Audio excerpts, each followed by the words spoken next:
আজকে আপনাদের সাথে শেয়ার করব রাজমার রেসিপি, তার সাথে শেয়ার করব রাজমার উপকারিতা। রাজমা লৌহ গুণ সমৃদ্ধ বা ফাইবার সমৃদ্ধ, যা রক্ত বাড়াতে সাহায্য করে। এছাড়াও এতে ভিটামিন বি এবং ভিটামিন কে প্রচুর পরিমাণে পর্যাপ্ত থাকে, যা মস্তিষ্কের জন্য খুবই ভালো। ওজন নিয়ন্ত্রণেও সাহায্য করে, রক্ত শর্করা মাত্রা সঠিক রাখে আর হৃদযন্ত্রকেও ভালো রাখতে সাহায্য করে এবং অসংখ্য সুস্বাস্থ্যের খেয়াল রাখতে রাজমার গুণ অপরিসীম। কিডনি সংক্রান্ত বিষয়েও এটি ভীষণ উপকারী।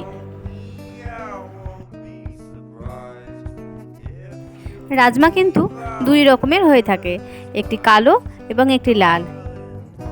কালো রাজমাটি ফোলেট সমৃদ্ধ এবং লাল রাজমাটি আয়রন সমৃদ্ধ।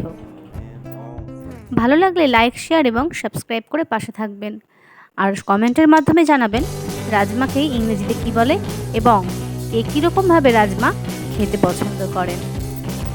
যারা আমার ফেসবুক পেজ থেকে দেখছেন অবশ্যই পেজটিকে ফলো করে থাকবেন। ধন্যবাদ।